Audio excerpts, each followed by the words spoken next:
Assalamualaikum warahmatullahi wabarakatuh. Alhamdulillahirabbil alamin. Nahmaduhu wa nasta'inuhu wa nastaghfiruh. Wa na'udzu billahi min shururi anfusina wa sayyiati a'malina. من يهده الله فلا مضل له ومن يضلل فلا هادي له. أشهد أن لا إله إلا الله وحده لا شريك له وأشهد أن محمدا عبده ورسوله لا نبي بعده.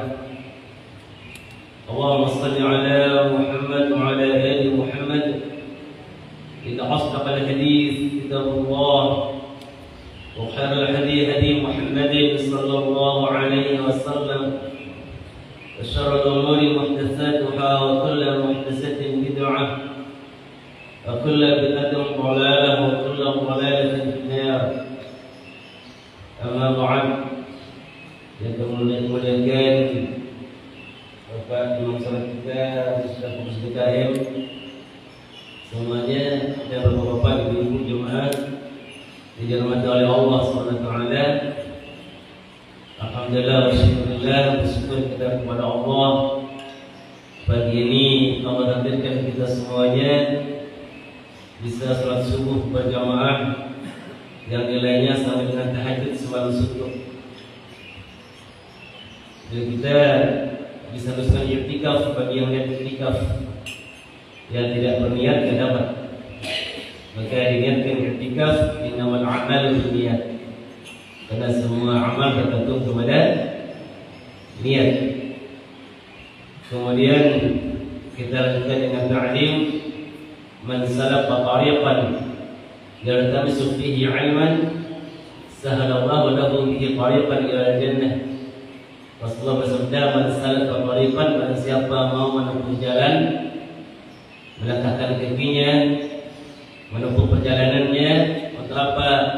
Yaltamisu fihi ilman, yang dengan jalan itu dia ingin mengambil ilmu. Artinya dia proaktif, thalabul ilm, dia talib, dia adalah pemburu ilmu. Orang yang mendatangi ilmu bukan orang yang menunggu ilmu. Maka Nabi katakan sahalallahu lahu bihi tariqan ila jannah, maka Allah akan mudahkan dengan jalan yang dia tempuh, dia akan mudahkan ke surga Allah Subhanahu wa taala. Maka itu penting untuk melapisi semua amal, sehingga ulama mengatakan bahwasanya niat seorang muslim itu mendahului amalnya. Salat dan salam kita sampaikan kepada uswah kita, habibina wa syafiina wa qurratu a'yunina sayyidina Rasulullah Muhammad sallallahu alaihi wasallam. Assalamualaikum ya Rasulullah. Assalamualaikum ya Nabi Allah. Assalamualaikum ya jemaah yang dirahmati oleh Allah Subhanahu wa taala. Kajian kita pagi ini adalah kajian yang amat mendasar sekali tentang prinsip-prinsip hukum, prinsip-prinsip perumusan hukum di dalam Islam. Ini biasanya dalam pesantren dikenal dengan istilah usul fikih. Jadi rumusan-rumusan dalam penentuan sebuah hukum. Bagaimana hukum itu bisa ditarik kesimpulan di antara dalil-dalil yang ada. Ini kajian ini sudah agak berat di pesantren. Tapi kalau kemudian kita melihat kepada sirah sejarah Islam, zaman Nabi itu kan nggak ada pesantren. Zaman Nabi itu pesantrennya di mana? Ya di masjid. Begini ini. Jadi kemudian kaum muslimin menjadi alim-alim semuanya. Maka sehingga ada gerakan pesantren di luar pesantren. Pada waktu saya itu diundang di Multaqal Am di Ma'ahid Quraniyah, saya diundang sebuah muktamar lembaga-lembaga tahfidz Quran se-Indonesia. Itu ada sebuah kesimpulan.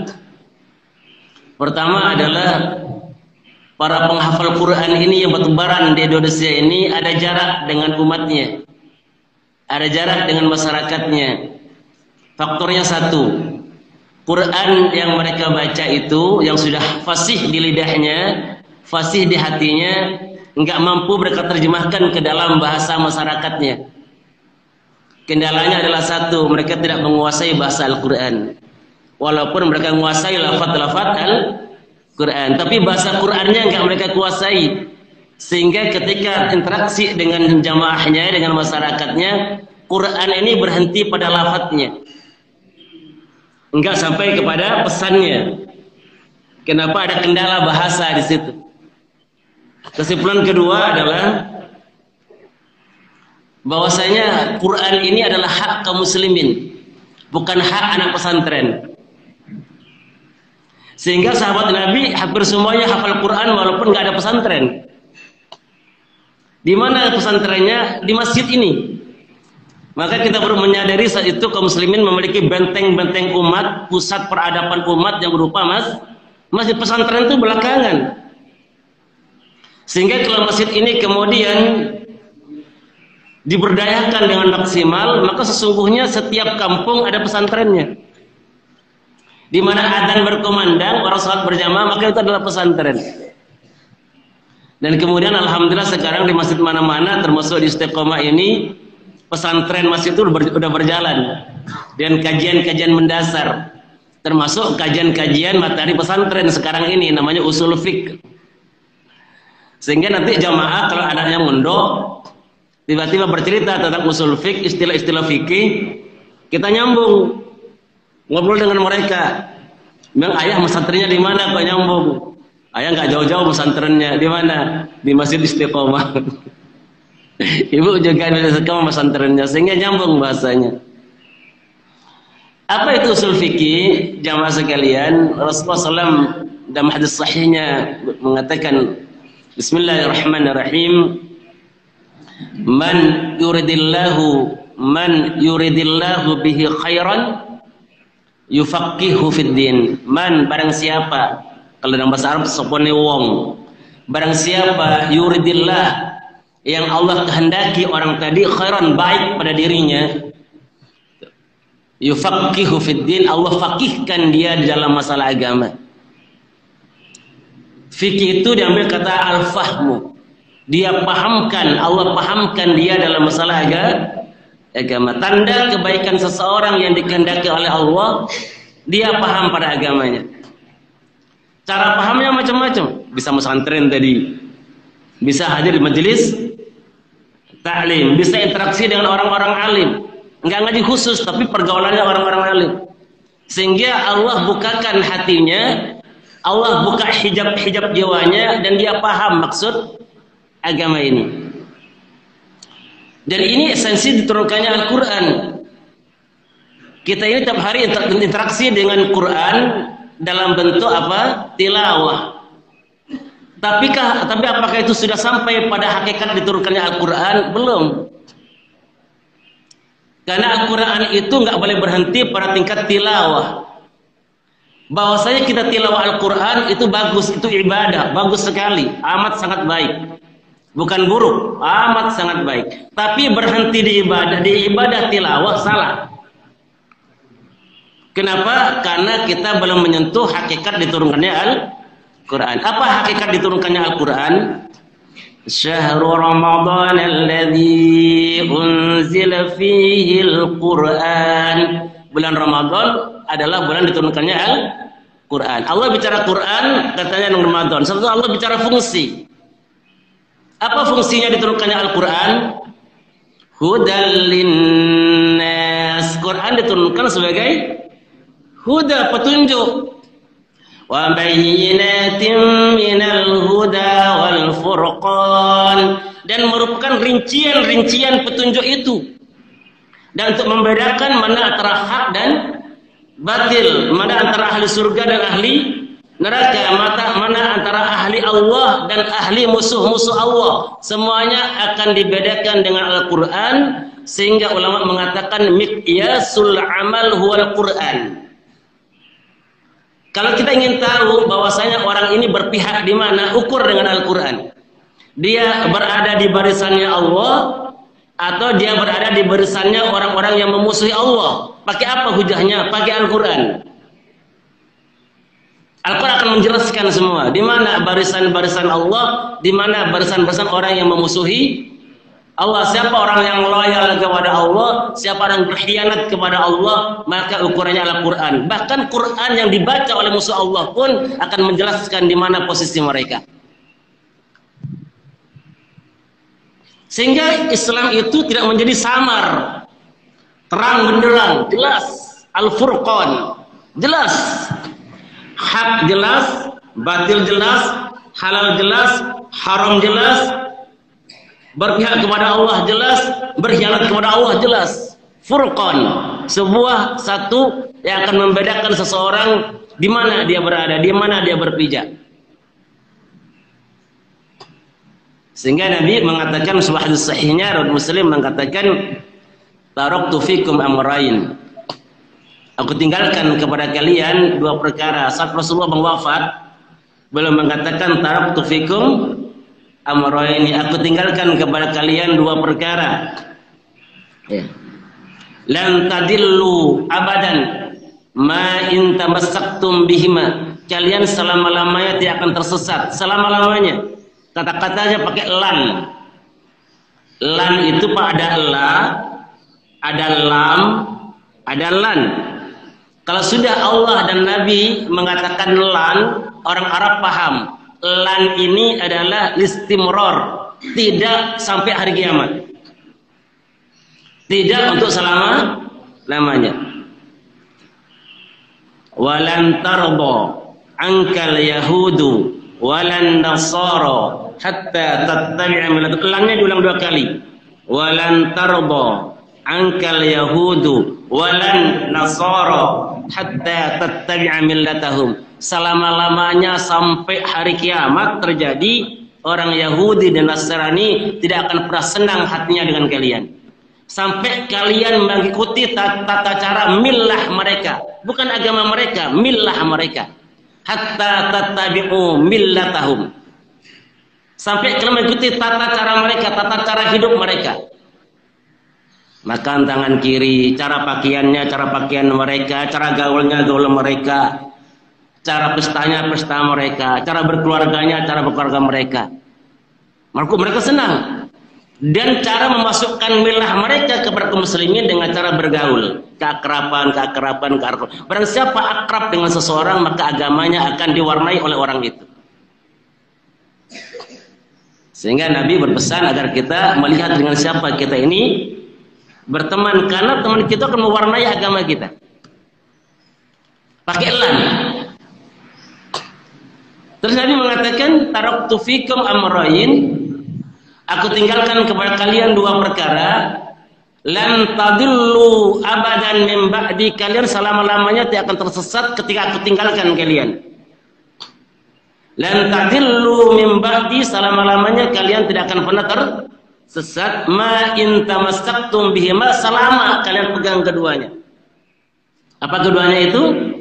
Kitab Allah wa sunnata rasulih. Al-Quran dan sunnah Rasulnya, Al-Quran dan hadis. Jadi kita tuh dulu bilangnya hadis. Kenapa? Karena kalau sunnah itu takutnya kita ini bingung mana sunnah akidah, mana sunnah syariah. Kalau sunnah syariah itu adalah kalau dikerjakan berpahala, kalau ditinggalkan rugi. Bukan tidak apa-apa, rugi. Orang salat sunnah fajar lebih baik daripada dunia dan sisinya, kita duduk saja. Rugi nggak kita? Rugi. Jadi sunnah itu kalau dikerjakan berpahala, kalau ditinggalkan rugi. Walaupun nggak berdosa tapi rugi. Begitu ya Pak. Rugi. Ini sunnah dilihat dari konteks syariah. Tapi sunnah secara akidah bukan begitu definisinya. Ma udifa ilan Nabi sallallahu fi'lan wa qawlan wa taqriran. Apa yang disandarkan kepada Nabi, apakah itu perkataan Nabi, apa itu perbuatan Nabi, apakah diamnya Nabi melihat sebuah peristiwa, maka dikatakan sunnah. Maka dalam sunnah ini, sunnah akidah ini ada 5 hukum, ada wajib, ada sunnah syariah, mustahab namanya, ada mubah, ada makruh, ada haram. Sumbernya adalah sunnah-sunnah dalam pengertian tadi, namanya hadis biar nggak bingung. Jadi di istilah-istilah ini saja sudah mulai membingungkan. Sunnah yang mana, Pak? Sunnah syariah apa sunnah akidah? Kalau sunnah akidah berarti apa yang menjadi perbuatan Nabi, perkataan Nabi, diamnya Nabi adalah sunnah secara akidah. Dan itu jadi sumber hukum. Ketika dikeluarkan hukumnya dari sunnah ini, bisa wajib. Oh, Nabi kalau sholat baca Fatihah. Terus gimana hukumnya Fatihah? Wajib. Oh, Nabi kalau begitu balik ke sholat baca apa? Doa istiftah. Doa iftitah apa istiftah? Yang benar doa iftitah apa doa istiftah? Yang akrab di jamaah itu iftitah, tapi yang tertulis istiftah. Surat sajadah apa sajadah? Sajadah. Hari Jum'ah apa hari Jumu'ah? Jumu'ah. Kan lidahnya harusnya kebalik-balik. Yang Jumu'ah jadi Jum'ah, yang sajadah jadi sajadah. Surat sajadah. Hari Jumu'ah. Orang Indonesia bilangnya surat sajadah. Hari Jum'ah.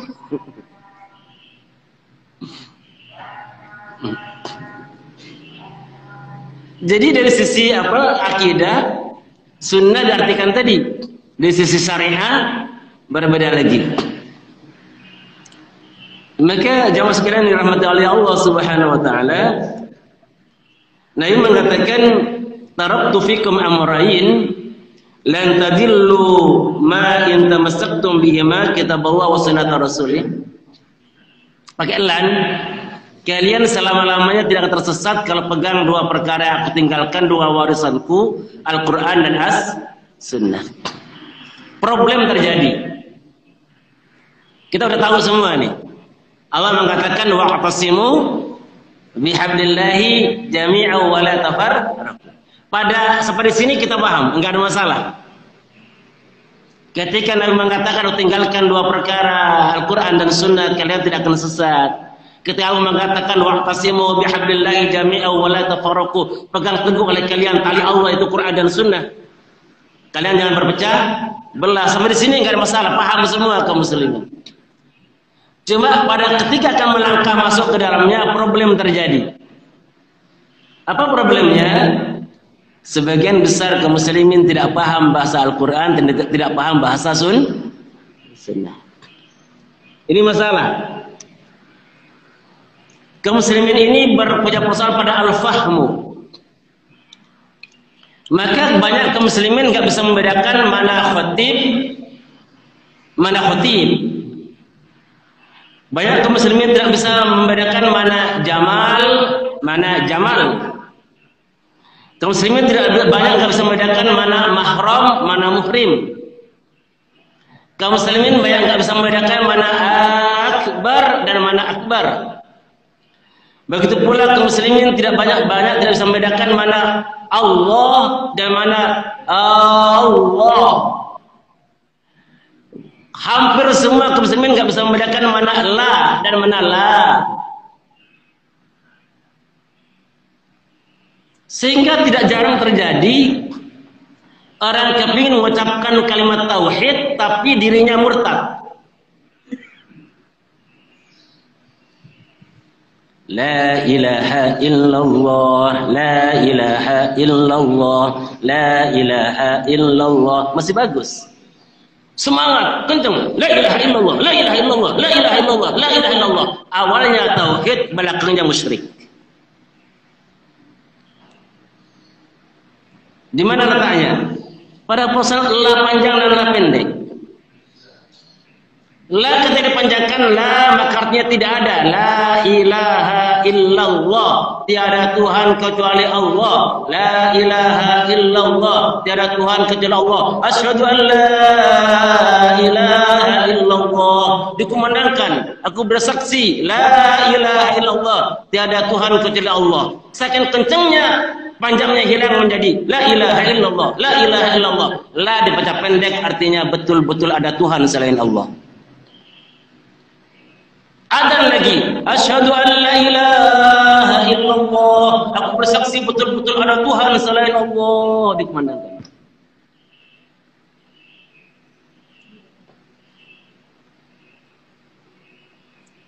Sering kita dengar itu. Ketika tahlilan udah mulai kenceng, lanya tidak lagi panjang tapi berubah menjadi lam takkid namanya. Lam penekanan bahwasanya ada Tuhan selain Allah. La ketika pendek namanya lam takkid, lam penekanan kata anak-anak pondok. Tapi lam ketika dipanjangkan lam nafi, la petiadaan, la negatif, peniadaan. Kira-kira bahaya enggak ini kalau kemudian tanpa ilmu tiba-tiba masuk ke zikir maksudnya tauhid, yang keluar adalah syirik. Amat sangat bahaya karena syirik itu tiga, syirik qauli, syirik i'tiqadi, syirik amali. Ada syirik perkataan, syirik keyakinan, dan syirik perbuatan. Ini menyangkut hakikat agama ini. Masih salah kaum muslimin mengucapkannya. Makanya nggak cukup semangat, tapi harus dilapis dengan ilmu. Saya masuk ke masjid, ada tulisannya di situ. Tuh, Jumat tanggal sekian, tuh, khotib Ustadz siapa gitu ya. Ya. Kalau yang baca orang Arab itu, kok hari Jumatan pakai khotib ya? Mestinya khotib. Atoknya yang panjang khotib, bukan khoknya yang panjang khotib. Apa bedanya? Kalau khotib laki-laki yang melamar wanita, khotib perempuannya namanya makhtubah, wanita yang sedang dipinang, dilamar. Kalau yang khutbah Jumat namanya bukan Pak Khotib tapi Pak Khotib.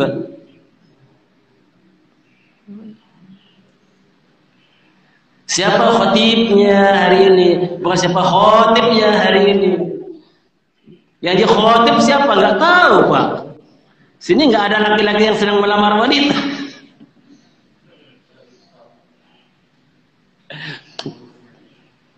Khotib, khotnya panjang. Khotib, khotnya panjang. Artinya udah beda. Khot panjang, khotib laki-laki yang melamar wanita. Khotib orang yang khutbah Jumat, nama khotib, khotibul umam. Ya.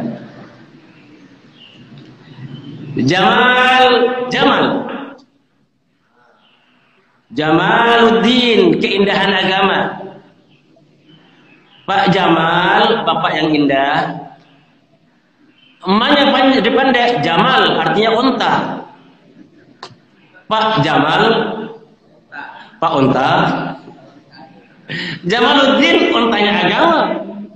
Jamaluddin, keindahan agama. Pak Jamal, wahai bapak yang baik, yang bagus, yang ganteng. Diganti panjang, yang nggak dibaca panjang, pendek. Pak Jamal, kok aku dipanggil Pak unta?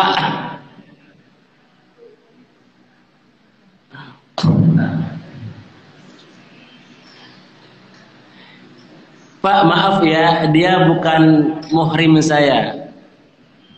Apa itu maksudnya itu? Orang Indonesia bilang muhrim, mau bilang mahram muhrim.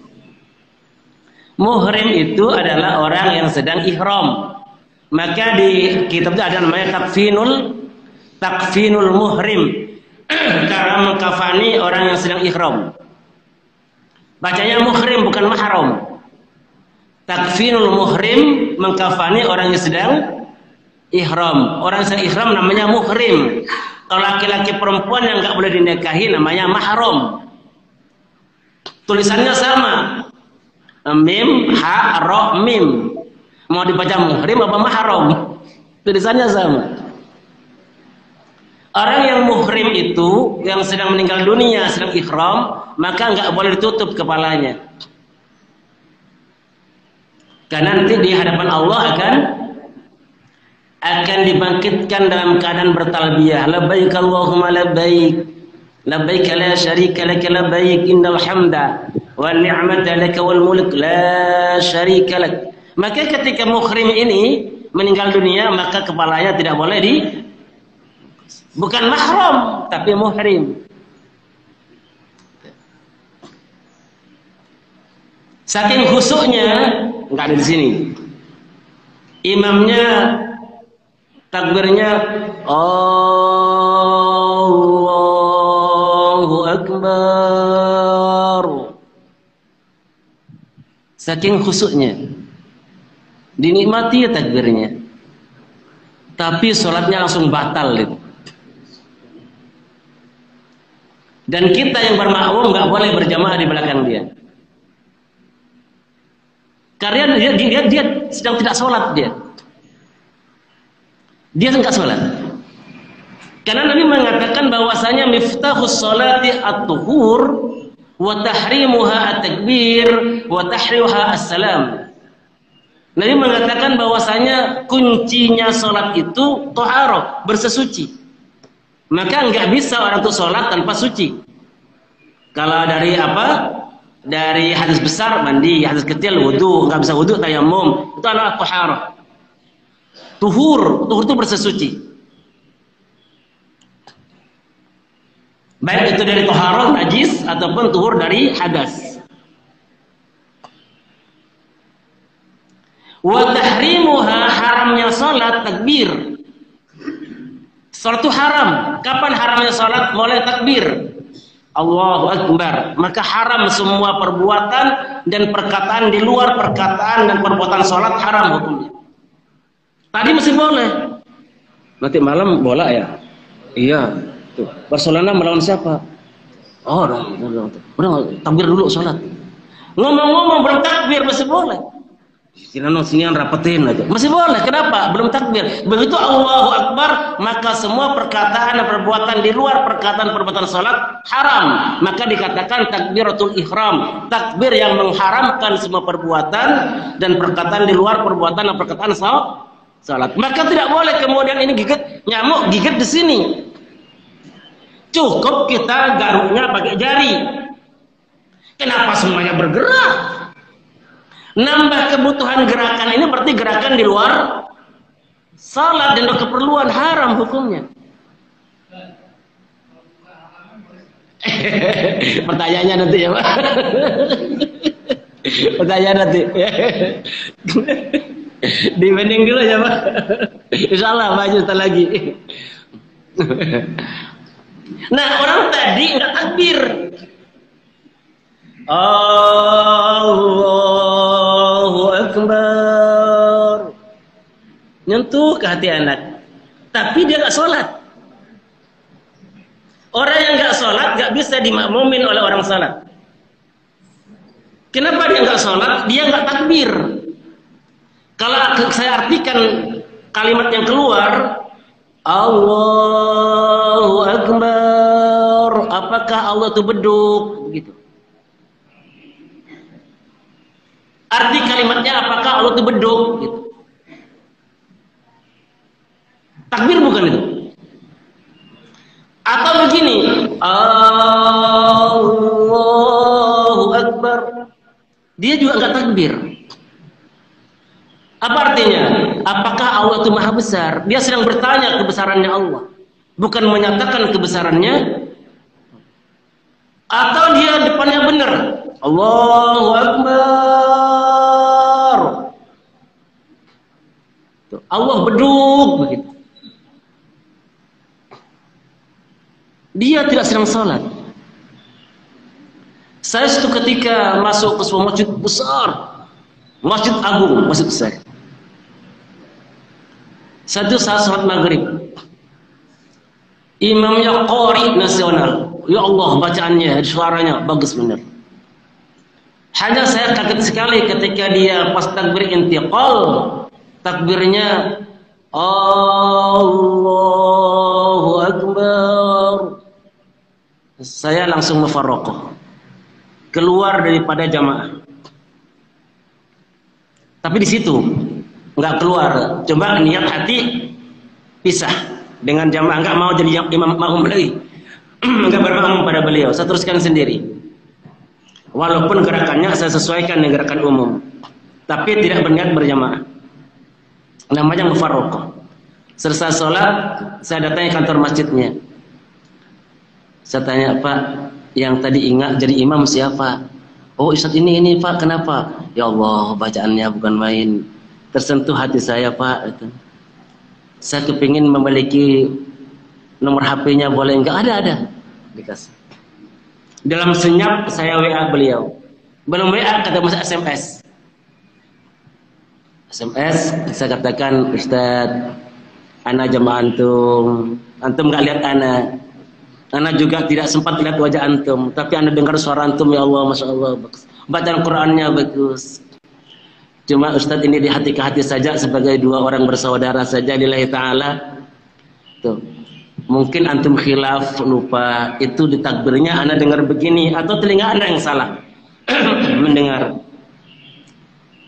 Dalam literatur yang Anda baca, tolong cek Imam Nawawi dalam kitab Al-Adhkar halaman sekian, tolong cek kitab ini, Tuhfatul Dzakirin, coba cek kitab ini, itu ada satu warning daripada ulama tentang kesalahan dalam takbir. Mohon maaf. Ini antara kami kita berdoa aja. 3 hari kemudian dia jawab, "Wahai saudaraku, terima kasih." Ini senyap, enggak ada orang tahu. Dia harus senyap. Sebelum kemudian saya mampir ke situ lagi dan baru lagi jadi imamnya. Takbirnya udah Allahu Akbar. Ini kendala-kendala bahasa inilah yang menyebabkan kaum muslimin tidak mampu untuk mentransformasi Al-Quran dan Sunnah ke dalam bahasa kehidupan dan kepada bahasa masyarakat.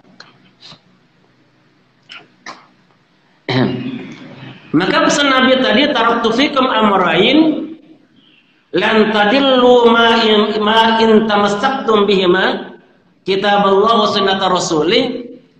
Pada aspek akidah kita pegang, pada aspek syariat terapannya kita nggak mampu untuk melakukannya. Akhirnya kita mendekat kepada ulama yang bisa menerjemahkan itu.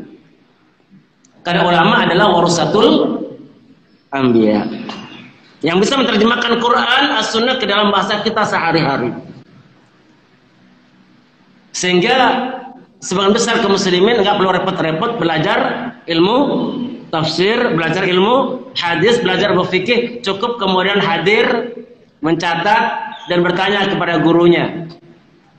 Dan posisi ini sebenarnya gurunya adalah korban.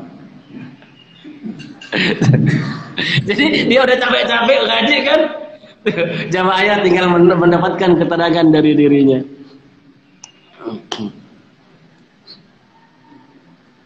Jadi kendala bahasa ini menyebabkan perkara yang hak tiba-tiba terpraktekkan menjadi batil. Perkara yang sebenarnya hak tapi pas prakteknya menjadi batil. Akbarun dalam bahasa Arab itu banyak dipanjangkan, itu artinya gendam. Kalau akbar artinya maha besar. Kalau A dipanjangkan itu artinya pertanyaan. Allahu Akbar, apakah Allah maha besar? Padahal sholat itu dimulai dengan pernyataan kebesarannya Allah, bukan mempertanyakan kebesaran Allah. Maka ketika orang sholatnya dimulai dengan mempertanyakan kebesaran Allah, sesungguhnya dia sedang tidak sholat. Dia sedang bertanya kebesaran Allah. Kalimatnya Allahu Akbar. Kalau terjemahkan, apakah Allah maha besar? Dia sedang mempertanyakan kebesaran Allah. Pada sholat dimulai dengan pernyataan kebesaran Allahu Akbar. Allah maha besar. Kalau dipanjangkan di Allahnya, bukan di A-nya. Allahu Akbar. Boleh, karena panjangnya Allah, lafaz Allah, Allahu, Allahnya itu adalah matnya bukan mat tabi'i tapi mat lafzul jalalah namanya. Mat karena ini adalah lafaz keagungan Allah. Baru dipanjangkan. Bukan mat tabi'i, bukan mat dari sukun, bukan mat wajib, bukan. Tapi mat lafzul jalalah. Nah, kendala-kendala inilah yang menyebabkan kaum muslimin tidak bisa melestarikan Al-Quran dan As-Sunnah ke dalam kehidupan nyata sehari-hari. Enggak paham. Maka harus merujuk. Agar paham harus merujuk ke siapa? Kepada orang-orang yang paham pada Al-Quran dan Sunnah. Siapakah mereka? Para ulama. Para ulama. Apakah ulama cukup bekal bahasa Arab saja? Oh enggak cukup. Hanya berbekal bahasa Arab enggak cukup bisa paham Al-Quran dan Sunnah. Harus berbekal apa? Berbekal riwayat. Maka ada namanya ilmu riwayah, ilmu tentang riwayat. Wa'bud rabbaka hatta ya'tiyakal yaqin. Baca terjemahannya. Wa'bud rabbak, sembah Tuhanmu, hatta ya'tiyakal yaqin, sampai datang keyakinan kepadamu. Dibaca sendiri. Sembahlah Tuhanmu sampai kamu yakin kepada Tuhanmu. Kalau sudah yakin berarti nggak perlu menyembah lagi. Karena udah yakin, ya nggak yakin sembah Allah. Kalau sudah yakin nggak perlu menyembah. Dalilnya apa? Wa'bud rabbaka hatta ya'tiyakal yakin. Sembah Tuhanmu sampai datang keyakinan kepadamu. Itu arti letterleknya. Arti harfiahnya. Sehingga beberapa sekte di Indonesia ini ada yang tarikot sudah nggak mau suruh sholat, nggak mau. Kenapa? Kamu nggak baca Quran, kata dia. Orang yang sholat itu hatinya yang masih ragu-ragu, labil tentang eksistensi Tuhan. Kalau dia sudah yakin tentang Allah, nggak perlu sholat lagi. Dalilnya Quran. Wa'bud rabbaka hatta ya'tiyakal yakin, sembah Tuhanmu sampai datang keyakinan kepadamu. Dia nggak tahu dalam bahasa Arab al-yakin itu yang maksud adalah bukan yakin bahasa Indonesia, tapi al-maut, mati. Berarti terjemahannya adalah sembah Tuhanmu sampai datang kematian kepadamu. Kalau belum mati, sembah Tuhan, sembah Allah. Berarti nggak cukup ngerti bahasa Arab, tapi juga harus mengerti tentang perangkat bahasa Arab, ilmu balaghah, ilmu nahwu, ilmu sharaf, ilmu bayan, ilmu badi, ilmu ma'ani harus dia kuasai. Cukup nggak cukup juga, dia perlu merujuk kepada atas sampai kepada Rasulullah Sallallahu Alaihi Wasallam. Nah, ulama-ulama yang dikasih kelebihan oleh Allah, paham Al-Quran, paham kepada asbabun nuzul, paham kepada asbabul wurud, menguasai ilmu balaghah, ilmu badi, ilmu ma'ani, ya, menguasai tentang ilmu nahwu, ilmu sharaf, menguasai ilmu riwayat, maka dikatakan sebagai ulama. Ulama warasatul anbiya, bukan tingkat ustaz. Maksudnya bukan tingkat ustaz Indonesia, bukan. Tapi ustaz Arab, memang beda Pak. Ustaz Arab dan ustaz Indonesia beda. Beda. Di mana bedanya? Kalau dalam bahasa Arab al-ustad itu namanya profesor dalam bahasa Indonesia. Al-ustad, al-doktor itu berarti ustadznya duluan, baru doktornya belakangan. Al-ustad, al-doktor fi ulumit tafsir, ustad yang doktor dalam ilmu Al-Quran, ustadznya duluan. Berarti ustad di atasnya doktor. Itu dalam bahasa Arab. Dalam bahasa Indonesia, ustad siapa saja pokoknya mengajarkan iqra, ustad sudah. Makanya orang Arab bingung, di Indonesia ustad semua katanya. Awalnya grogi dia mau ngajar. Betul. Ustaz Samsul sini. Aduh Ustaz Samsul. Ustaz Ali sini. Aduh Ustaz Ali. Kata profesornya, ya aku hadapi profesor semua.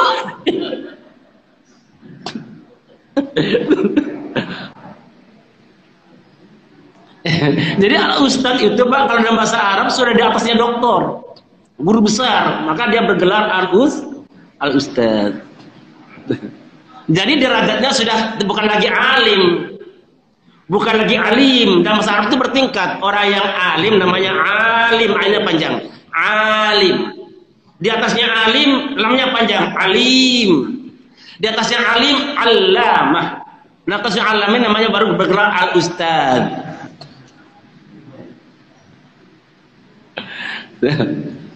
Di kita kan enggak ya. Pokoknya semua ustadz aja semuanya. Membuat orang Arab grogi.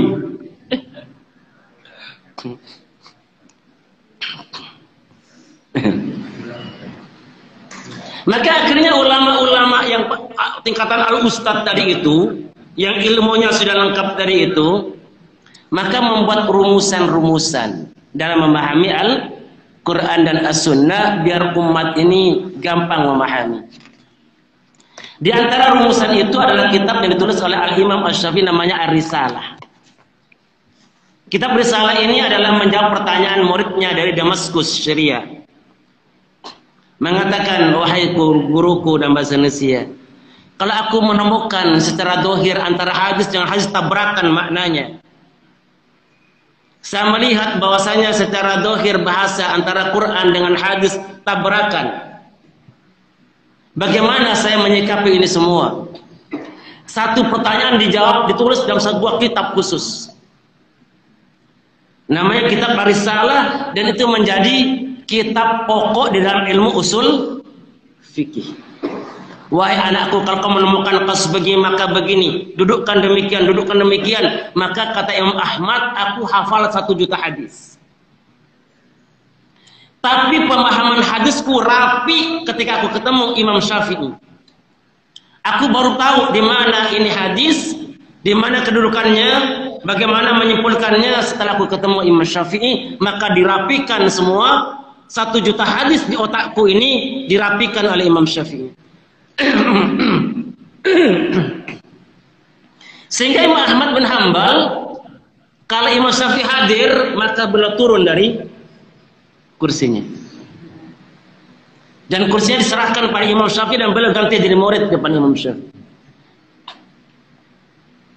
Ini menunjukkan betapa kealimannya Al-Imam Asy-Syafi'i. Walaupun beberapa perkara nanti terjadi perbedaan kesimpulan antara Imam Syafi'i dan Imam Ahmad, dan itu tidak mengganggu hubungan mereka. Sebagaimana Imam Syafi'i berbeda pendapat dengan gurunya Imam Malik. Sebagaimana Imam Malik berbeda pendapat dengan teman sejawatnya Imam Hanafi yang hidup satu masa. Tapi rumusan-rumus itu kemudian ditulis oleh para ulama. Contohnya begini. Ini diantara kaidah fikih. Al-hukmu yaduru ma'al illati al-ma'surati mawjudan wa adaman. Hukum itu berubah-ubah, berputar-putar sesuai dengan variabel-variabel yang ada di situ, dengan sebab-sebab yang ada di dalamnya. Apakah sebabnya ada atau sebabnya tidak ada? Maka di kalangan ulama santri ini dihafal, al-hukmu yaduru ma'a illatil ma'surati mawjudan au adaman. Contohnya apa sih Pak? Kok hukum berputar-putar? Hukum itu kadang-kadang wajib, yang wajib jadi haram, yang haram jadi wajib. Dalam kasus yang sama, perbuatan yang sama. Laki-laki memandang wanita bukan mahramnya, apa bukan muhrimnya? Bukan mahram, ya. Laki-laki memandang sengaja natap wanita bukan mahramnya, hukumnya halal apa haram? Natap, bukan terlihat, natap. Halal apa haram? Kalau anak santri nggak langsung jawab. Memang kasusnya apa Pak? Gitu.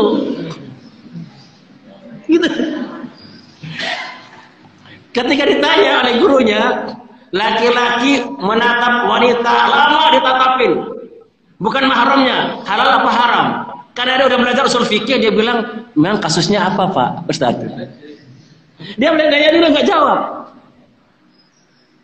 Oh ini adalah dalam perkara umum, nggak ada kasus, haram.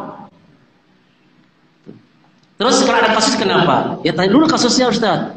Kalau dokter laki-laki ingin mengoperasi, mohon maaf, mengoperasi penyakit yang ada di payudara wanita, maka hukumnya wajib melihat. Bukan hanya wajahnya, pada auratnya wajib melihat. Kenapa? Enggak mungkin dia kemudian pegang pisau, operasi, dia palingkan mukanya, kemudian dibelah itu. Kena mukanya nanti. Maka ini hukum berputar, dia asalnya haram menjadi wajib. Maka al-hukmu yaduru ma'illatil ma'surati mawjudan wa 'adaman. Hukum itu berputar dari satu hukum ke hukum yang lain tergantung kepada variabelnya.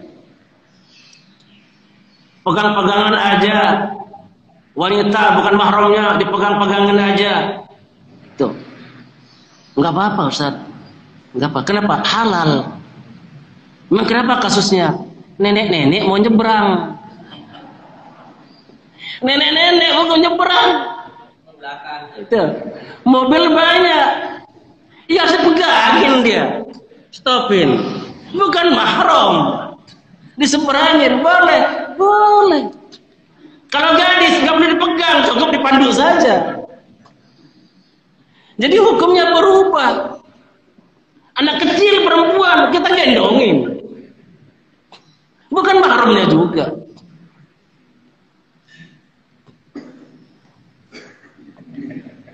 Istri orang dipelukin, tapi suaminya bilang terima kasih. Ada. Gimana? Dia tenggelam. Tolong.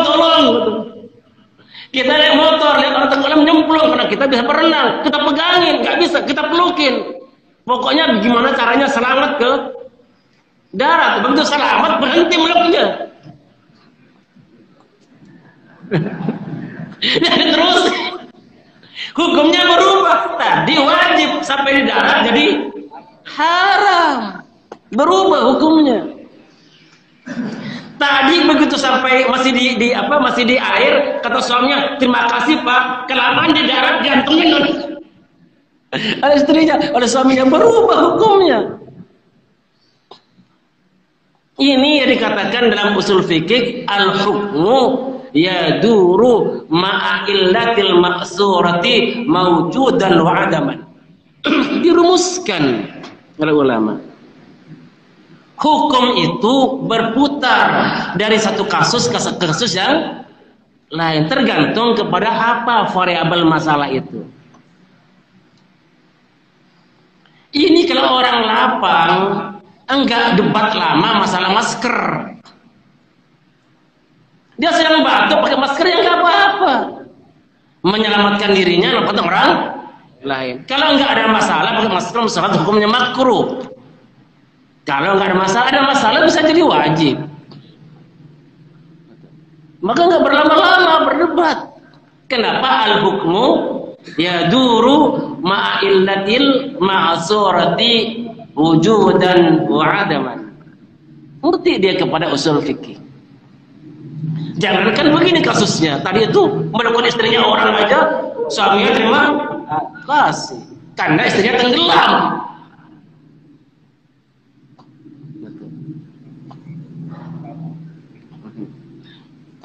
Jadi akhirnya orang itu lapang tapi benar tapi lapang. Ini yang kata Nabi, Islam itu hanafiyatus samhah. Islam itu lurus tapi lapang tapi lurus. Enggak karena lapang tiba-tiba bengkok, enggak karena lurus tiba-tiba sepaneng. Enggak ada olahraga dalam Islam, enggak ada senyum dalam Islam. Jadi ditegang agama yang tegang begitu, enggak. Kata Nabi, Islam ini adalah samha, agama yang cair, lapang, tapi Hanafiyah, Hanif, lurus. Di tengah-tengah kelurusannya dia cair, di tengah kecairannya tetap lurus. Ini pentingnya kita itu paham kepada Al-Quran dan Sunnah. Ini kaidah pertama. Ya, saya nggak akan banyak-banyak kasih kaidah. Yang pertama tadi apa Pak? Bahasa Indonesianya aja. Hukum berputar-putar tergantung kepada variabel-variabelnya. Apakah ada atau tidak ada? Ada ilat, ada hukum. Enggak ada ilat, kembali ke hukum asal. Yang kedua, al-yaqinu la yuzal bisyak. Yakin itu enggak bisa digugurkan karena ragu-ragu. Ini kaidah kedua ya, kita masuk kaidah kedua. Al-yaqinu la yuzalu bisyakki. Keyakinan itu enggak bisa digugurkan dengan ragu-ragu. Wudu. Habis wudu, tiba-tiba mau masuk masjid, saya buang angin enggak ya? Wudu lagi. Kemudian masuk masjid lagi mau takbir, rasanya ada yang niup-niup. Rasanya ada yang lepas itu. Wudu lagi. Ini jadi was-was orang ini. Mau sholat, tadi saya batal enggak wudu saya ya? Mau imamin, kata jamaahnya, duduk yuk, duduk aja, duduk dulu. Apa? Biarkan imamnya selesai dulu bingungnya. Kalau imamnya takbir, baru kita takbir bareng-bareng. Karena berak-balik dia nggak jadi takbirnya. Allah gitu. Mau udah siap, dia Allah saja kabir akbarnya. Bingung. Kalau dia punya ini, ilmu ini enggak. Asyakku la yuzal, al-yaqinu la yuzalu bisyak. Keyakinan enggak bisa digugurkan oleh keraguan-raguan. Tadi saya berwudu, rasanya kok keluar pipis ya, tapi saya ragu nggak yakin. Rasanya kok keluar angin ya, tapi saya ragu nggak yakin. Maka kembali ke hukum akal, yang yakin yang mana? Wudunya apa batalnya? Wudunya yakin, batalnya ragu. Berarti dia posisinya adalah punya wudu. Terus dia ingat kata Nabi, kalau kamu sholat ada perasaan kamu itu buang angin, jangan dibatalkan sholatmu sampai dua hal terjadi. Satu, kedengaran suaranya tiut, atau yang kedua kecium baunya. Nah, baru yakin. Kalau bau perasa saja itu setan niup-niup menghadirkan keraguan di hati kita agar sholat kita terganggu. Banyak saya temukan kasus begini, Pak. Enggak jadi-jadi sholatnya gara-gara perasaan batal. Kenapa? Enggak tahu usul fik. Kasus dibalik, tadi saya habis pipis. Terus perasaan saya udah wudu. Berarti dia punya wudu atau enggak kira-kira? Enggak, kenapa? Karena yang dia yakini pipisnya, ragu-ragu wudunya. Berarti ketika dia yakin batal wudu dan berwudunya ragu-ragu, berarti dia posisinya kembali ke posisi awal, dia sedang tidak berwudu. Jadi yang berlama-lama berada di dalam ketidakpastian dalam Islam itu. Sehingga ada kaidah kedua, al-yaqinu la yuzalu bisyakki. Keyakinan enggak bisa digugurkan oleh keraguan. Ini berlaku pada segala hal.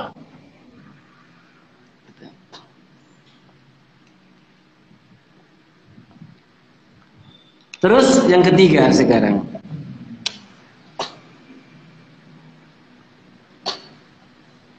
ma la yatimul wajibu illa bihi fa huwa wajibun. Ma la yatimul wajibu illa bihi fa huwa wajib. Seperkara wajib yang nggak bisa sempurna tanpa dia, maka dia itu jadi wajib.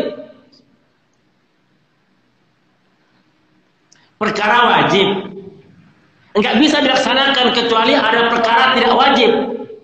Maka perkara yang nggak wajib tadi tertarik menjadi wajib. Hukum asalnya wudhu itu wajib apa sunnah, Pak? Hah? Asalnya wudhu itu sunnah. Kan nggak ada kan Atau oh telah wajib wudu, enggak ada. Tapi sholat harus wudu. Tanpa wudu sholatnya tidak. Nah, ketika wudu diperlukan untuk sholat, maka hukumnya wudu menjadi wajib, ketarik oleh wajibnya sholat. Untuk wudu perlu apa? Perlu air atau perlu batu? Air. Airnya ada Ustaz, tapi timbanya nggak ada. Maka timba menjadi wajib. Asal hukumnya timba nggak wajib. Yang sekarang nggak pakai timba Ustaz, pakai apa mesinnya sudah mesinnya. Sumurnya ada, airnya, mesinnya nggak ada. Maka mesin menjadi wajib. Kenapa? Karena untuk narik air keluar, air digunakan wajibnya wudu. Wudu jadi wajib karena mau digunakan untuk wajibnya sholat. Ma la yatimmul wajibu illa bihi fahuwa wajibun. Perkara wajib yang nggak bisa dilaksanakan kecuali oleh perkara yang tidak wajib, maka perkara yang tidak wajib tadi tertarik menjadi perkara wajib. Ini kaidah ketiga. 4 aja ya. Ini kan lama kalau pesantren. Pesantren di sana itu lama, pesantren masjid cepat. Karena didukung oleh masjid. Tempatnya apa? Malaikat di sini. Yang ketiga, yang keempat adalah dar'ul mafasid muqaddamun ala jalbil masalih. Menghindari bahaya dahulukan daripada cari manfaat. Ini masjid perlu menara. Manfaat kan? Indah ya. Dari jauh kelihatan masjidnya. Pas digelar perdebatannya panjang, panas, mau berantem. Bahaya atau tidak? Ini gara-gara menara jamaah mau pecah. Diteruskan nggak pembahasannya? Pakai kaidah ini. Dar'ul mafasid muqaddamun ala jalbil masalih. Menghindari bahaya dahulukan daripada mencari manfaat. Ini kalau diteruskan sudah benarnya nggak jadi, jamaah bermusuhan. Maka menghindari persoalan bahaya dahulukan daripada mencari manfaat. Karena kalau bahaya terjadi, manfaatnya hilang. Saya punya teman dulu awal-awal komputer. Dia programmer. Pondok Pak. Anak ITS, pinter. Dia tuh ordernya Pak, ya mohon maaf, dia di keluarga nggak mampu. Rajin orangnya. Begitu dia menguasai komputer, kantor-kantor semuanya minta instalkan komputer. Dia kerja total. Hitung-hitungan dia banyak uangnya, bener, banyak betul uangnya. Dia kaya mendadak. Saat itu sampai dia punya uang itu 36 juta saat itu. Wah, banyak uangnya, kaya mendadak. Teman-teman ditraktir sebagainya. Tiba-tiba Pak sakit parah, livernya kena. Enggak ada BPJS. Tergeletak berapa bulan. Habis uangnya, ngutang akhirnya. Kita udah ingatkan, Mas, istirahat. Kalau sakit uangnya habis. Dia nggak berpikir mudarat, dia belum ngaji ini. Dar'ul mafasid muqaddaman ala jalbil masalih. Menghindari bahaya dahulukan daripada mencari manfaat. Sebab kalau sudah bahayanya kena, manfaatnya hilang. Udah terjerumus, nggak dapat apa yang sudah dia cita-citakan. Maka hindari masalah dalam mencari manfaat. Maka terbaik dalam Islam ada 3. Kita cari terbaik. Apa Ustadz ukuran terbaik? Kata ulama ada 3 terbaik itu. 1, manfaatnya paling banyak. Cukup? Nggak cukup. Yang kedua, kriteria 2, yang bahayanya paling sedikit. Manfaatnya paling banyak, resikonya paling kecil. Yang ketiga paling gampang dilaksanakan. Nah, itu kata Nabi, Kalau aku diberikan dua pilihan, yang susah dan yang gampang, aku pasti milih yang gampang selama bukan perkara haram. Jadi kita tuh selalu milih yang gampang-gampang saja kalau bukan masalah haram. Tapi manfaatnya banyak, resikonya kecil. Nah itu yang terbaik dalam Islam. Ya. Nah, ini pokok-pokok dalam ilmu usul fikih. Saya rasa pengantar ini ya, pengantar vitaminnya, pendalamannya belakangan harus baca kitabnya. Ada rasa ini dulu yang bisa saya antarkan pagi ini. Mudah-mudahan bermanfaat. Paling tidak gambaran-gambarannya. Kalau anak kita bilang, bah usul fikih bah, tuh. Gimana usul fikihnya? Abah tahu tuh. Al-hukmu yaduru ma'a illatihi. Tuh mawjudan au adaman. Abah tahu apa?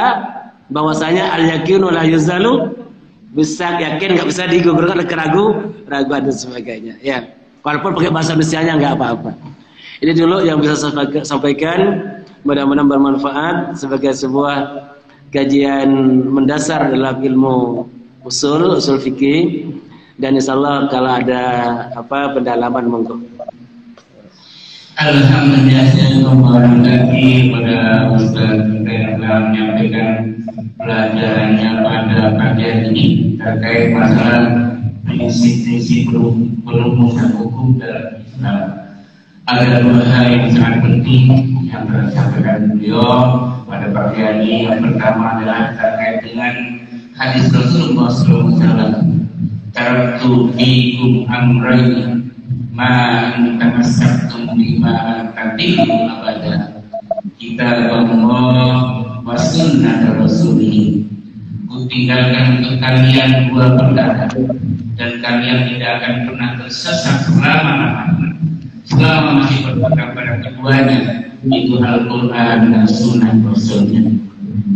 Yang kedua, Al-Quran turunkan Allah sebagai hudan linas, wa bayyinatin minal huda wal furqan. Untuk itu sangat diusahakan di dalam baca Al-Quran kita memiliki ilmu yang disebut dengan ilmu tajwid saja, ilmu tajwid ya. Alhamdulillah di rumah ini belum ada ya, namun sekarang mudah-mudahan nanti dilanjutkan lagi di naiknya tugasnya ya. Mudah-mudahan bisa berlanjut lagi untuk pembacaan Al-Quran dengan ilmu tajwid. Baik, barangkali ada pertanyaan, silakan. Satu, ada lagi. Ibu-ibu ada?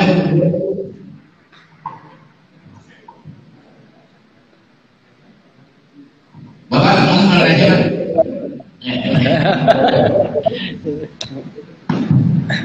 Assalamualaikum warahmatullahi wabarakatuh. Waalaikumsalam warahmatullahi wabarakatuh. Biasa banyak ilmu yang kita dapat walaupun kita sudah puasa kita masih kurang masih. Saya ada dua pertanyaan. Yang satu kaitan dengan apa saja yang harus kita lakukan. Yang kedua ada kita sepertinya harus berpikir karena kelemahan kita untuk belajar ilmu hadis. Jadi kita harus belajar baik sholat maupun muamalah sehari itu harus berhormatan yang telah disebutkan, telah diriwayatkan oleh Imam Syafi'i, Hanafi, Malik dan satu Ahmad. Mohon dapat dijelaskan. Terima kasih.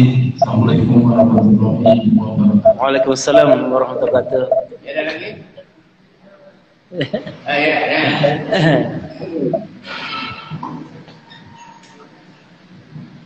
Assalamualaikum warahmatullahi wabarakatuh. Waalaikumsalam warahmatullahi wabarakatuh. Dua pertanyaan yang saya tanyakan perihal penambahan dalam sholat tadi. Karena pernah saya melihat ada imam yang menggunakan Quran besar untuk mengejar satu juz. palu kedua untuk istilahnya distributor kan kalau dalam hal pembagian zakat, pembagian kurban itu kan ada kiai ada salah sekali apa saja dan yang menjadi distributor terus itu. Dan ini bagaimana dengan kiai ini sudah meninggal? Apa dia harus bertanggung jawab terhadap amal jariah semua yang ditampung? Sebaiknya bagaimana? Itu ya.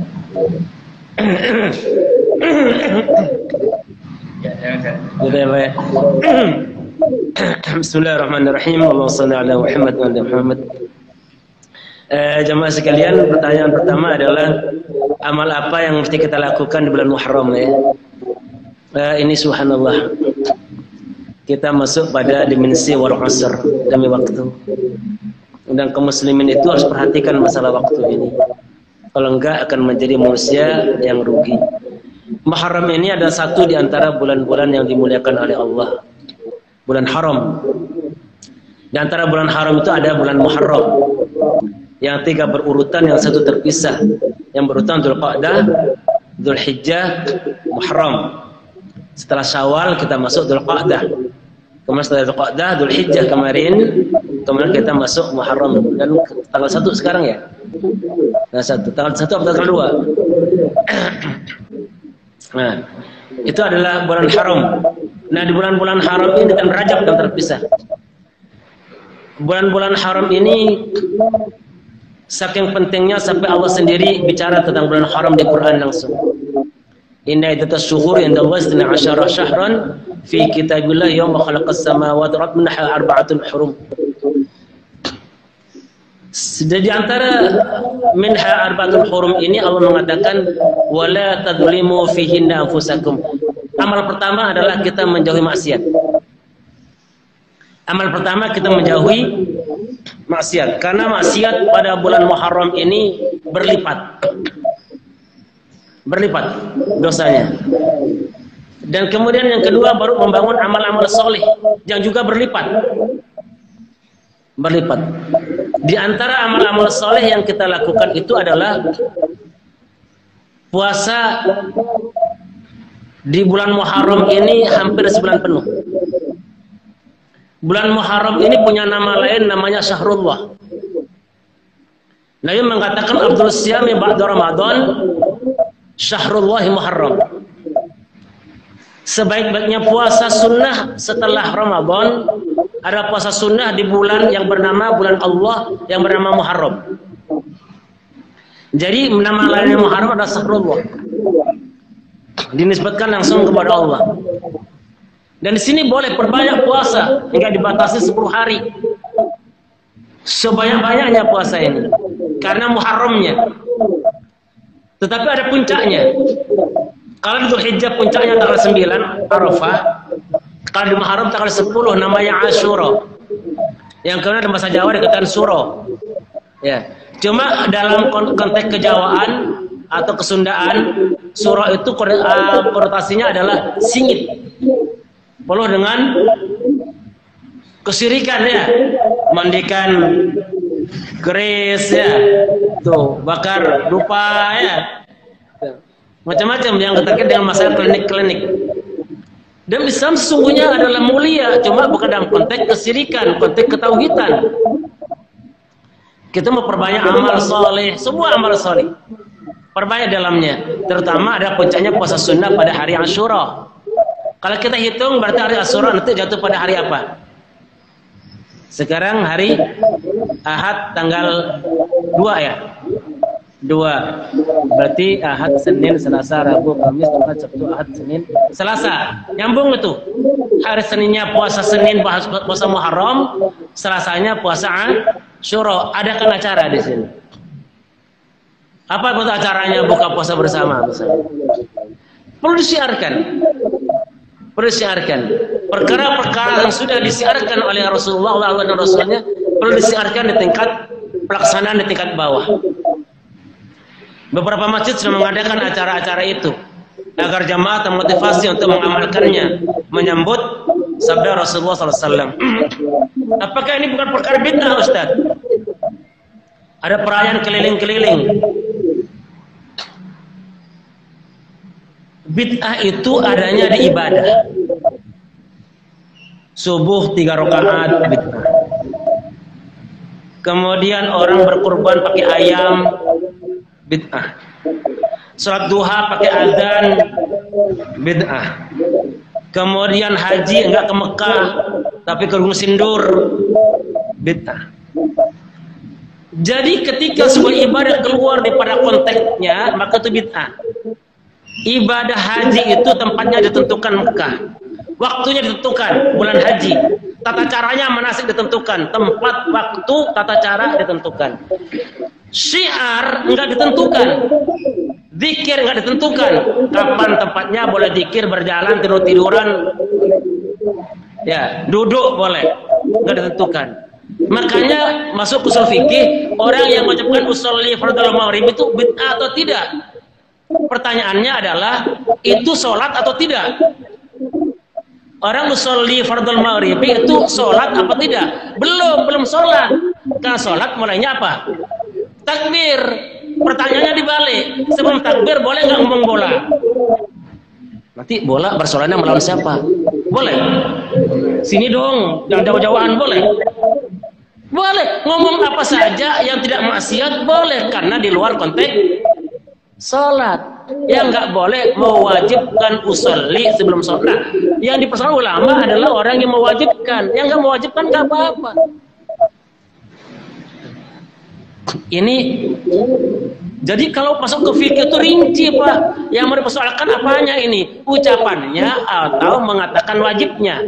Nah, kalau mengatakan wajibnya, mana sandaran hukumnya? Begitu panjang. Kalau sedang ngomong apa saja juga boleh, asalkan jangan diwajibkan. Dan omongannya bukan omongan maksiat. Nah, ini kembali kepada Muharram tadi, maka laksanakan amal-amal soleh semuanya. Kerjakan amal-amal soleh yang tidak menabrak hukum. Kerjakan. Baik itu sifatnya syiar, muamalah ataupun ibadah. Selama tidak menabrak hukum, kerjakan. Karena ini berada di sebuah bulan yang amat mulia yang didapat gandakan oleh Allah. Tapi kalau sengaja bermaksiat dan berhukum, juga dosanya berlipat ganda. Ini pertanyaan pertama. Yang kedua apa tadi? Yang kedua adalah mazhab. Apakah dengan demikian kaum muslimin wajib bermadhab? Madhab itu hukumnya ada 4 bukan 5. Pertama, wajib bermadhab. Yang kedua, boleh bermadhab. Yang ketiga, makruh bermadhab. Yang keempat, haram bermadhab. Enggak ada sunnah bermadhab. Bermadhab itu hukumnya tidak sunnah, tapi bisa wajib, bisa boleh, mubah, bisa makruh, bisa. Ustadz, saya mah tidak bisa baca Quran, buru-buru ngerti, nggak pernah tahu hadis. Terus gimana saya ini mau sholat, mau puasa, saya ikut siapa? Ikut gurumu. Cara uduknya ikut gurumu yang kamu yakin dia berilmu, ngaji para guru-guru yang lain. Maka dalam kondisi begini, si orang tadi bermadhab. Madhabnya saya siapa, Ustaz? Imam Syafi'i. Siapa Syafi'i? Gak kenal dia. Siapa Hanafi? Gak kenal, gak paham, gak ngerti, gak pernah ngaji. Maka madhab dia adalah gurunya. Harus mengikuti siapa yang dia yakini orang ini mengerti ilmu Al-Quran dan Sunnah. Maka kata-kata dia kata guruku, ya benar. Karena dia tahapannya masih begitu. Suruh baca Quran, buru-buru ngerti, bacanya saja nggak ngerti. Buru-buru kenal Imam Syafi'i, Imam Malik nggak paham dia. Maka tapi Islam bersahadat mau beramal, maka orang ini wajib bermadhab. Jangan ngarang-ngarang.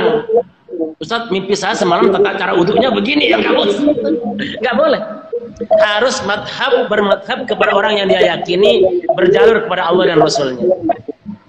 Ini hukumnya wajib sambil dia ngaji terus. Sebelum dia paham yang lain-lain, maka dia wajib untuk ngikutin gurunya.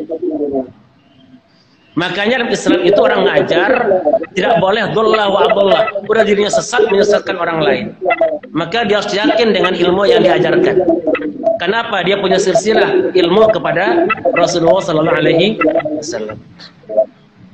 Yang kedua hukumnya adalah orang bermadhab itu hukumnya apa? Boleh bermadhab. Dia sih bisa baca apa sih madhab, Pak? Madhab itu singkatan. Kalau dipanjangkan kalimatnya madhaba ilai. Apa yang dipilih? Hadisnya banyak. Ada hadis takbir itu begini.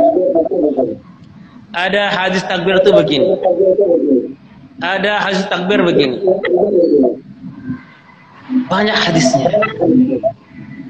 Dan kemudian kita sholatnya milih yang mana?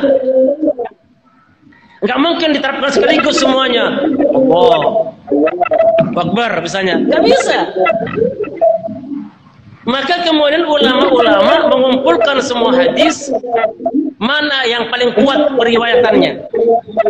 Al-Imam Syafi'i mengumpulkan semua hadis tadi, mengatakan takbir itu adalah dengan tata cara telapak tangan menghadap kiblat. Jari-jarinya buka, bukan begini. Buka, maddan, dimatkan, dipanjangkan jari-jari. Kenapa? Angkat sejajar bahu. Mana yang sejajar bahunya? Telapak tangannya sejajar bahu. Terus agak sejajar bahu, maka kemudian jempolnya ini berada di bawah anak telinga. Terus jari-jarinya di telinga. Maka begini modelnya. Akan pastikan gimana Ustaz? Apa perlu pakai penggaris? Gak perlu pakai penggaris karena kira-kira takriban.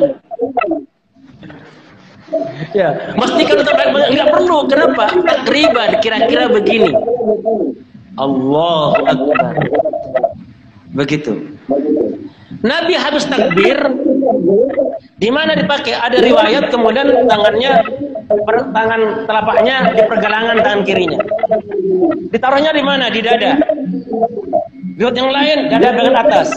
Riwayat yang lain di atas pusar. Dan yang lain di bawah pusar. Kita kan nggak mungkin milih empat sekaligus. Allahu Akbar.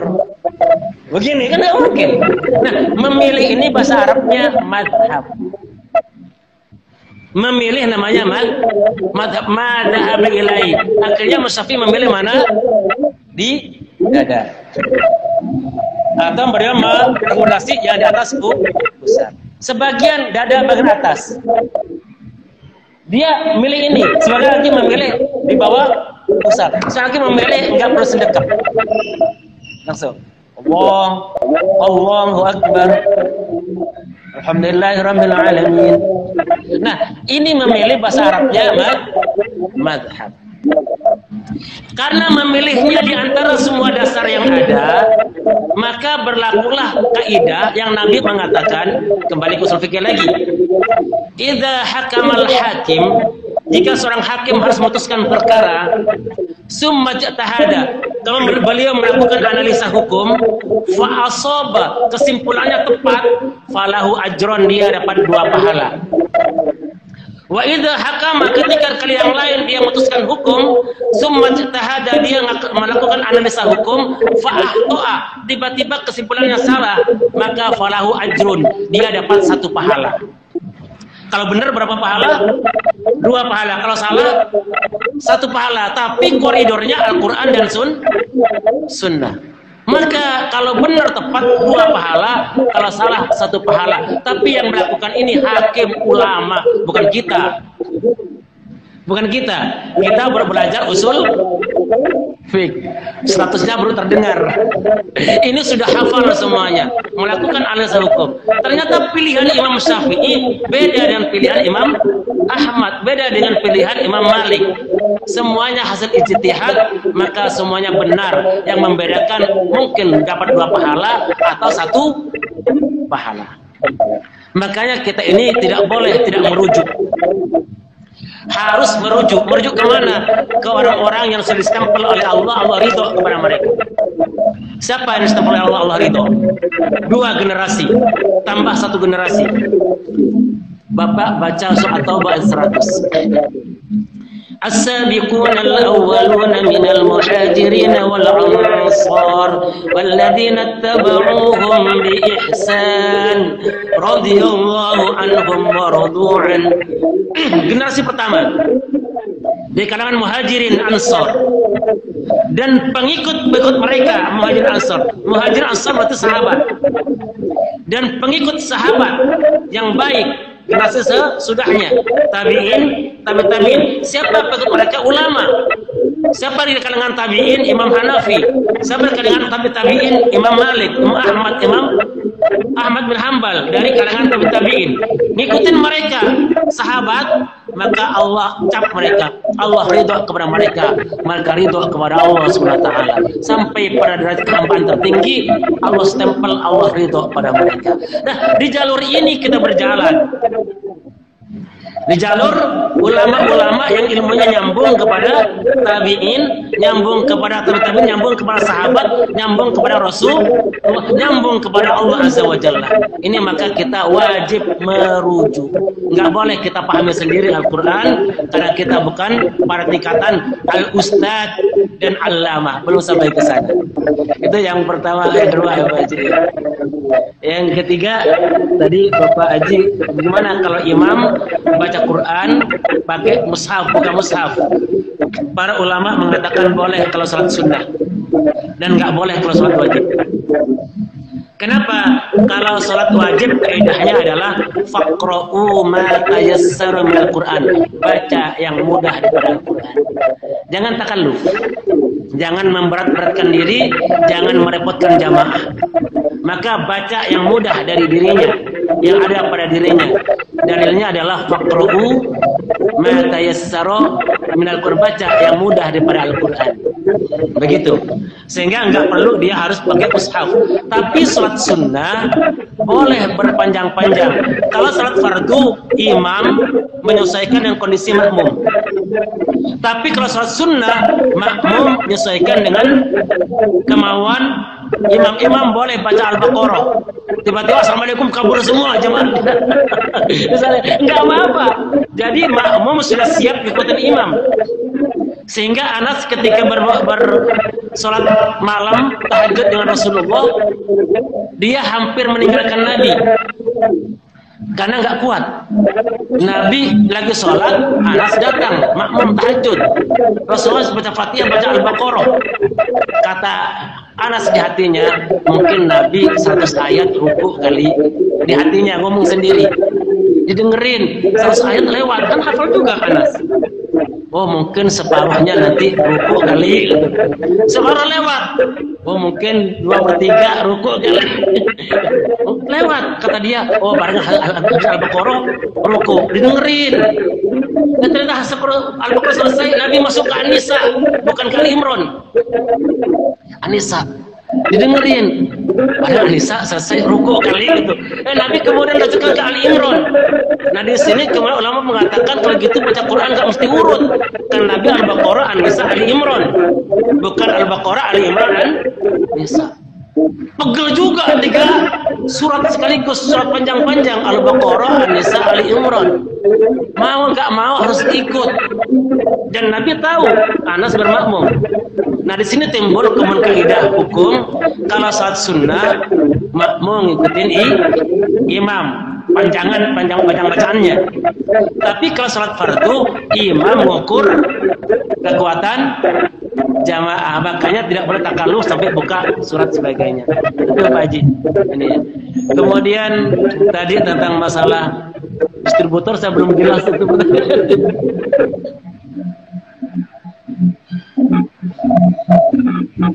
Oh, dia kiai, dikasih oleh orang diamanahi zakat. Kurban juga diamanahi orang bagikan gitu.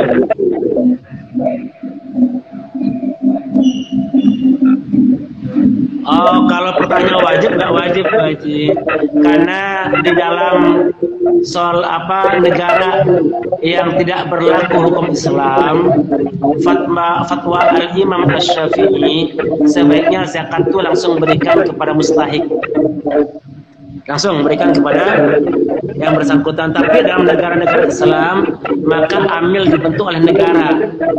Amil itu nggak menunggu, tapi dia akan mendatangi, mengambil.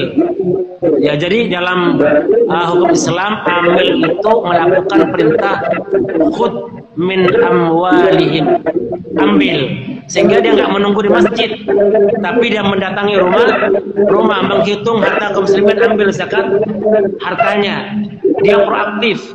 Nah, sekarang yang di masjid-masjid ini gimana? Dia ambil apa bukan? Kalau enggak ada lisensi dari negara, maka bukan amil, enggak boleh ngambil zakat.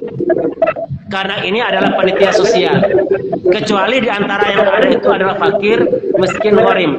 Tapi dari sisi keamilannya bukan amil. Kenapa habis Ramadan bubar? Amil itu adalah lembaga permanen yang hari-harinya dia bekerja ngurus zakat di dalam Ramadan dan di luar Ramadan, maka dia amil namanya, berhak dapat zakat. Tapi kalau Ramadan dibentuk, habis Ramadan bubar, itu panitia sosial, hanya kepingin membantu jamaah, memudahkan untuk menyebarkan zakat. Dari sisi keamilannya nggak boleh ngambil zakat. Tapi kalau datang mereka ada yang fakir miskin, bukan dari amilnya, dari posisinya sebagai fakir miskin. Gitu Pak Haji. Nah tadi orang tadi, Pak Kiai tadi diamanahi oleh jamaahnya untuk mendistribusikan zakat. Selama boleh itu mendistribusikannya secara benar, bagus, nggak ada masalah. Dan ketika diteruskan oleh bunyanya juga nggak apa-apa, karena bunyanya tahu data-data misalnya siapa yang fakir sebagainya. Tapi wajib sih enggak. Tapi kalau dilaksanakan nggak apa-apa selama dilaksanakan sesuai dengan hukum. Gitu, Ya, tadi disampaikan bahwa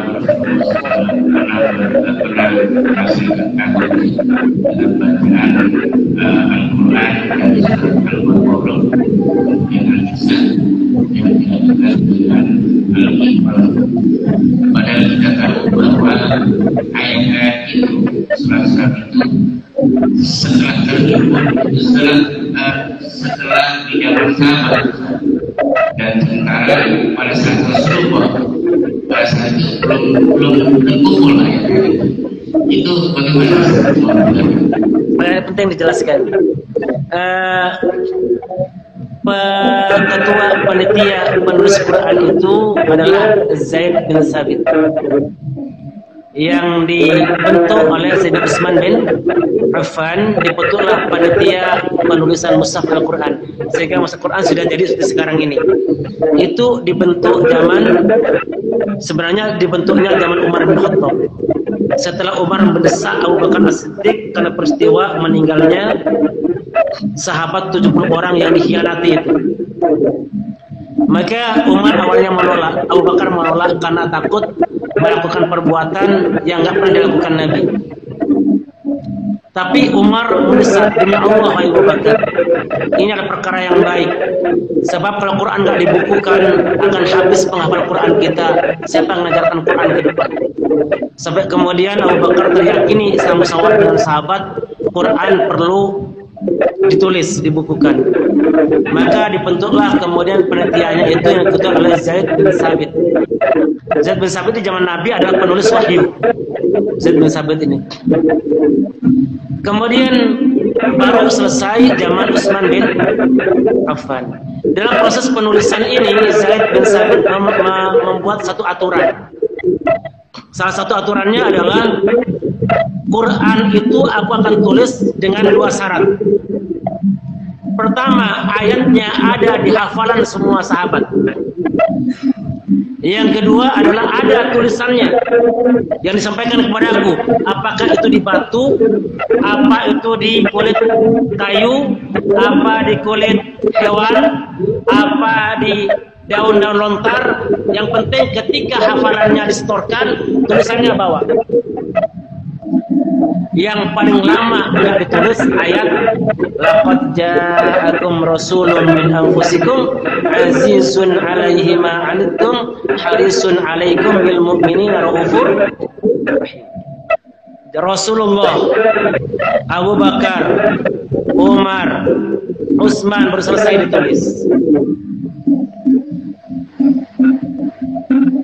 Pertanyaannya, apakah sebelum Quran selesai ditulis, bagaimana urutan Quran di dalam hafalan sahabat? Bapak Ibu sekalian, Quran itu udah rapi ketika Nabi hidup.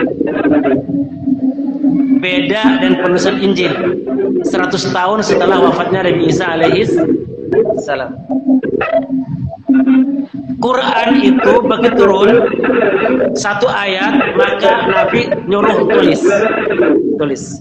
Maka Nabi melarang menulis hadis sebelum selesainya Quran itu turun. Begitu turun Al-Quran, turun lagi Al-Quran, Nabi katakan ayat ini gandeng dengan ini. Sehingga begitu selesai Al-Quran, urutannya langsung rapi.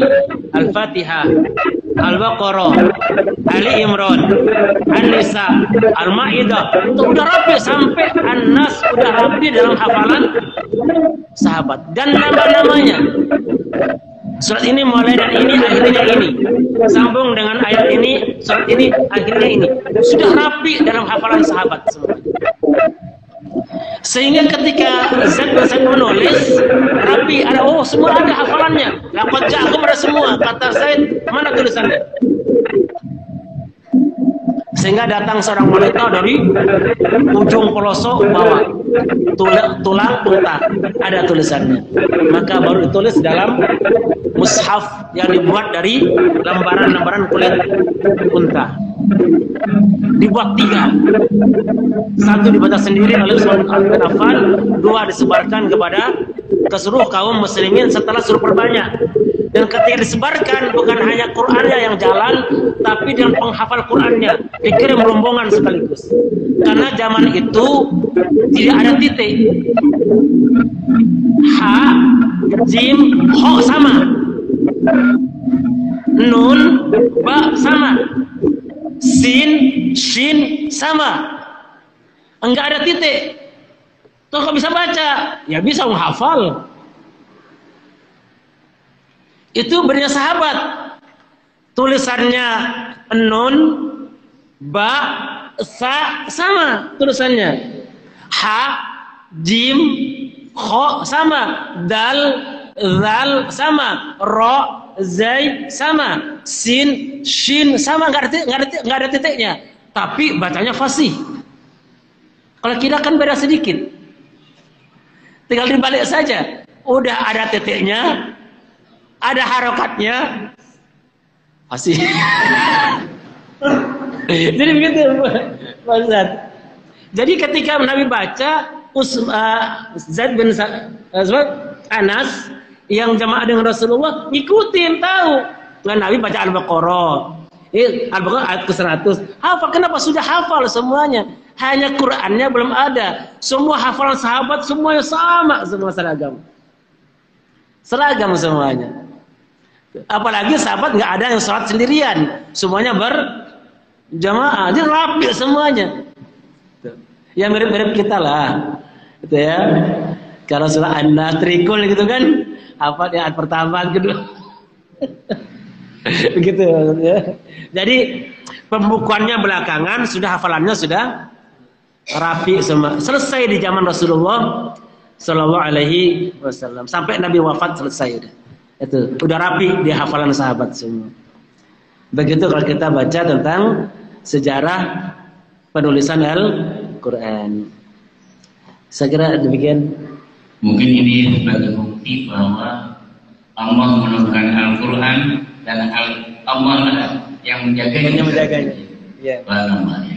Alhamdulillah, saya ucapkan terima kasih sekali lagi untuk kita. Semoga Allah menambah kebaikan untuk beliau dan untuk kita semua. Dan menambahkan kita pada